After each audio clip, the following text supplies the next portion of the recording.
যুবক ছেলেপেলেরা আমাদের কাছে প্রশ্ন করে, মেসেঞ্জারে প্রশ্ন করে, হোয়াটসঅ্যাপে প্রশ্ন করে যে ভাই আমার প্রেমিকা অনেক পরহেজগার, 5 ওয়াক্ত সালাত আদায় করে, পর্দা করে, ফজরের সময় আমাকে ফোন দিয়ে ঘুম থেকে ডেকে দেয়। যুবক, তুমি ধোকার মধ্যে আছো। তুমি যে কত বড় ধোকার মধ্যে আছো, তোমাকে আমি আমার ক্লাসমেট বন্ধু, ক্যামেরুন নামে পৃথিবীতে একটা দেশ আছে দক্ষিণ আফ্রিকার, আফ্রিকান কান্ট্রিগুলোর মধ্যে একটা দেশ আছে ক্যামেরুন। সেই ক্যামেরুন দেশের একজন ছেলে নাম নানজুম, অনার্স শেষ করে আমাদের সাথে মাস্টার্সে চান্স পেয়েছে, ভালো মেধাবী ছাত্র। তো আমি তাকে একদিন জিজ্ঞেস করতেছি, তোমাদের এলাকায় তোমাদের দেশে মহাব্বাহ আর ইশকের প্রচলন কেমন? আরবিতে প্রেম প্রীতিকে, প্রেম ভালোবাসাকে আরবিতে মহাব্বাত আর ইশক বলা হয়। তো মহাব্বাত আর ইশকের প্রেম প্রচলন কেমন তোমাদের দেশে? তো সে খুব ক্ষিপ্ত হয়ে গেছে। আমি বললাম, লেশ তাকজাব, কেন তুমি রাগান্বিত হচ্ছ? আমি তো এমন কোনো কথা বলিনি যেটা রাগ করার। তো সে বলতেছে যে তুমি ইসলামের অপমান করেছো। বললাম, আস্তাগফিরুল্লাহ, নাউযু বিল্লাহ, আমি আল্লাহর নিকটে পরিত্রাণ চাই, আমি কেন ইসলামের অপমান করব? এটা তো হতেই পারে না, অসম্ভব। তখন বলতেছে যে তুমি কি জানো না যে ইসলামের পরিভাষায়, ইসলামের দৃষ্টিতে,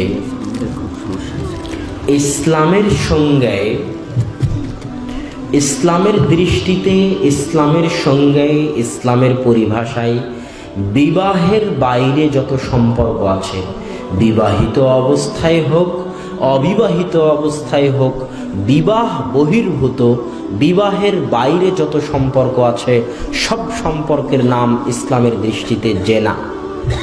কথা মনে হয় বুঝাতে পারি? তো যেই সম্পর্কের নাম ইসলামে জেনা, তুমি কোন সাহসে সেই সম্পর্ককে প্রেম ভালোবাসা বলো? তখন তো আমি চমকে গেলাম যে কথা তো ঠিক। এবং আমি আপনাদেরকেও নসিহাত করব, যে যুবক তার প্রেমিকাকে বিবাহ করতে চায় তাকেও নসিহাত করব যে তুমি এটা বলো যে আমি যার সাথে প্রেম করি এটা মিথ্যা কথা, এটা বললে ইসলামের অপমান হবে। তুমি বলো আমি যার সাথে জেনা করি তাকে বিবাহ করতে চাই। আল্লাহ কোরআনে বলে দিয়েছে, আল্লাহ সুবহানাহু ওয়া তাআলা কোরআনে বলে দিয়েছে, আল খাবিসুনা লিল খাবিসাত আত তাইয়িবুনা লিত তাইয়িবাত। যারা জেনাকারী তারা জেনাকারিনীদের জন্য, যারা পবিত্র তারা পবিত্রদের জন্য। আল্লাহ বলে দিয়েছে তুমি বিবাহ করার আগে এটা বলো আমি যার সাথে জেনা করি তাকে বিবাহ করতে চাই, সেটা তোমার ব্যাপার। কিন্তু তুমি এই ধোকায় থাকিও না যে প্রেম করে, প্রেম বললে তো অপমান হবে, জেনা করে কেউ তাকওয়া পরহেজগারিতা অর্জন করতে পারে, অসম্ভব, এটা ধোকা। আর একটা কথা তোমাকে বলে রাখি যুবক, যেই মেয়ে বিবাহের পূর্বে পর পুরুষের সাথে, সেটা তুমি হও না কেন, যেই মেয়ে বিবাহের পূর্বে পর পুরুষের সাথে অবৈধ সম্পর্কে লিপ্ত হওয়া শিখে গেছে, সে বিবাহ করার পরেও এই অভ্যাস থেকে বের হতে পারবে না। ইল্লা মান রাহিমা রাব্বি, তবে আল্লাহ যদি কোনো মেয়ের উপর দয়া করে, তওবা করে ফিরে আসে, সেটা আলাদা কথা। কিন্তু স্বাভাবিক গতিতে যে মেয়ে তোমার সাথে প্রেম করতেছে, যাকে তুমি বিয়ে করতে চাচ্ছ, তার এই প্রেম করার অভ্যাস বিয়ের পরেও থেকে যাবে।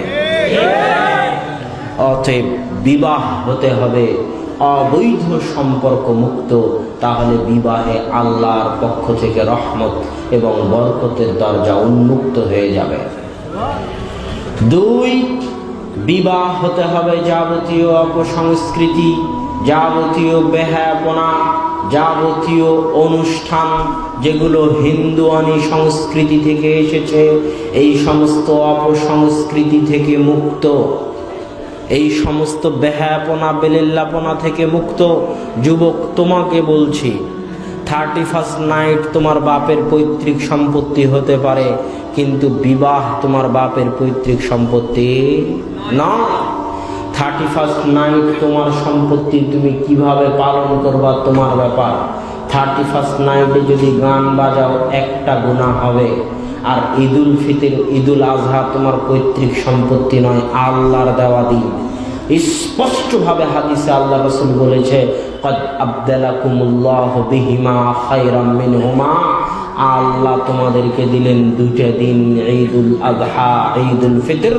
মানে ঈদুল আজহা, ঈদুল ফিতর তোমার বাপের পৈতৃক সম্পত্তি নয়। তুমি যদি ঈদুল ফিতর, ঈদুল আজহার দিন গান বাজাও তাহলে দুইটা গুনাহ হবে। এক, গান বাজানোর গুনাহ। দুই, আল্লাহর দেওয়া দিনকে অপমান করার গুনাহ। ঠিক বিবাহ তোমার বাপের পৈতৃক সম্পত্তি নয়, বিবাহ আল্লাহ রাসূলের সুন্নাত। বিবাহের দিনে যদি গান বাজাও, বেহায়াপনা, বেলেল্লাপনা করো, তাহলে বিবাহের দিনে যদি তুমি গান বাজনা বাজাও তাহলে দুইটা গুনাহ হবে। এক, গান বাজানোর গুনাহ। দুই, বিবাহের মতো আল্লাহ রাসূলের সুন্নাতকে অপমান করার গুনাহ। কথা বুঝাতে পারিনি? বিবাহ আপনাদের সম্পত্তি নয়, এটা আমি বুঝাতে চাচ্ছি। যারা বিবাহ করেছেন, যারা বিবাহ করবেন, গান অন্য দিনে বাজান। অন্য দিনে বাজালে একটা গুনাহ হবে। আর যদি বিয়ের দিন গান বাজান তো কয়টা গুনাহ হবে? দুটো গুনাহ হবে। এক, বিয়ে যে আল্লাহ রাসূলের সুন্নাত, এটাকে যে আপনি অপমান করতেছেন। বিয়ে তো আপনার জিনিস নয়, বিয়ে তো আপনার বাপের নয়, আপনারও নয়। বিয়ে তো আল্লাহর রাসূলের রেখে যাওয়া সুন্নাত। আল্লাহ রাসূলের সুন্নাতের যে আপনি অপমান করতেছেন, ওটার আলাদা গুনাহ হবে। আর বিবাহকে অনুষ্ঠান দিয়ে কঠিন করে দেওয়া হয়েছে। এই অনুষ্ঠান, সেই অনুষ্ঠান, এই অনুষ্ঠান, সেই অনুষ্ঠান, আমি নিজেও জানি না কত অনুষ্ঠান আছে বিবাহকে কেন্দ্র করে। অথচ ইসলামে বিবাহ যত সহজ, সালাত আদায় করাও অত সহজ নয়।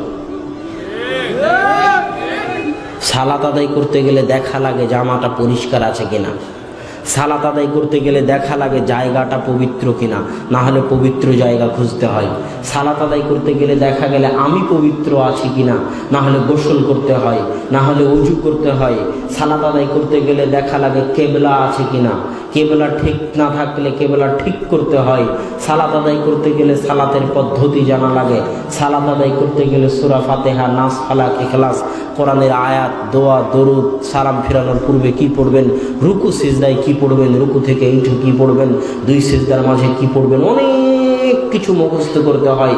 সালাত অনেক কঠিন ইবাদত, বিবাহ করা অত কঠিন নয়, অনেক অনেক সহজ। যে সমাজে বিবাহ যত কঠিন, ওই সমাজে জেনা তত সহজ।